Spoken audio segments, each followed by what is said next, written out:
everybody, Cameron Benga from collegecap.com here. Wanted to share with you some initial thoughts on the iPad. Got it today, and wanted to kind of give you some thoughts and opinions from a designer and iPhone app developer's point of view. First thing, obviously, you'll see with the iPad here is it's a great piece of hardware. It came in the box, and as soon as you pull it out, the first thing you think is, wow, this thing is really, really, really sleek. Making apps for this thing and looking at it for the last couple months, one of the things you realize is, hey, this thing looks really good in pictures, and you kind of wonder to yourself, well, it look that good in real life? I guess it came out when I took it out of the box and actually saw the thing up on display. It kind of really even stood out to me a lot more than I thought it would, and it was really, really an amazing piece of hardware. First thing I thought was really the size. I know a lot of people said they thought it was really small compared to what they thought it would be. I thought it was really big. I think the surface size, obviously you can measure the surface size, but getting a chance to actually see it, in your hand is a different thing. I thought it's a really good screen. It looks really good in your hands. It's got a nice heft to it. I think that was the first thing that, really stood out to me is it feels like a really, really quality product. You'll touch it and feel it and say, it's not too heavy. You're not going to use it and be like, man, this is too much for me to carry, but it really has a good heft to it to where you can feel it and know you're putting up with something. The first thing, I guess, UI-wise, when it comes to the operating system and you have the iPhone OS 3.2, it's really similar to what we've seen before with the iPhone, so there's nothing really here.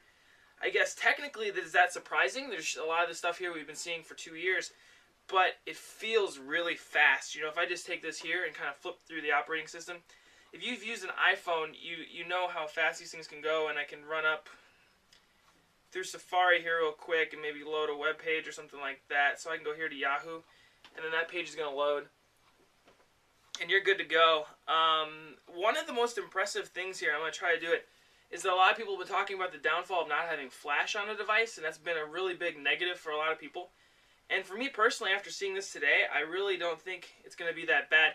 I'm going to load up our website here real quick. This is collegecap.com. This has been the most impressive thing to me because a lot of the haters have been arguing about the iPad because it's flashless. No one wants to use it. I'm going to show you the flashless internet here, and you show me and tell me, if this is something you think is really that big of a hindrance. So I'm loading up our website. I'll load it in this view so you can see a little bit more of it. We just have some information about ourselves, and then we have a YouTube video. So if you're watching this online, you typically see this YouTube video here. Now, according to everyone who hates the iPad, I shouldn't be able to visit this website on my iPad. This should be broken, and this isn't part of the internet. But what happens is I scroll down, and I hit play on this video here, and it'll load in the browser. And instead of like on the iPhone or what I've seen before is it'll load in a HTML5 file. Instead of loading in the YouTube app itself with an HTML5 file, this is actually going to load right here in the browser in an HTML5 file. And I can do the pinch gesture, and it's going to make it full screen there, and then it's running just like a video would in the YouTube app. But I don't actually have to go to the YouTube app. So if I want to pinch back, I'm on the website. Look how smooth that is. It doesn't stop. The whole thing keeps going. You just go straight into the YouTube, kind of presentation, the multimedia presentation. You can flip resolution. You can go from, portrait to landscape real quick. It doesn't skip a beat. You can go in, go out of it. That's really amazing to me, And you heard that the flash was going to be the downfall of this device. This is why people weren't going to use this kind of, the iPad. But right there, just showing you, it really doesn't matter here for most applications. A lot of the websites I looked at today looked really, really great. This is, honestly, probably the best internet device I've ever used. I've been on the internet a lot, and just like a lot of you guys have, I'm sure, and this is probably the best internet device I've ever used in my life. So, you can go to apple.com here real quick. It comes loaded in the presets, obviously.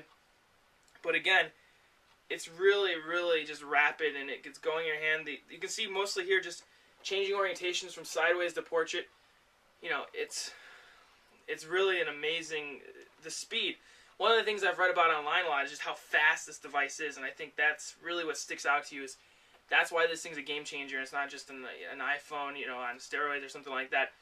The apps themselves run wonderfully. I've got Keynote here real quick. I'm going to do some more video applications. I'm going to do some more videos for YouTube that show applications in general, but this one, just to get you a little idea here. This is running like a full desktop client here.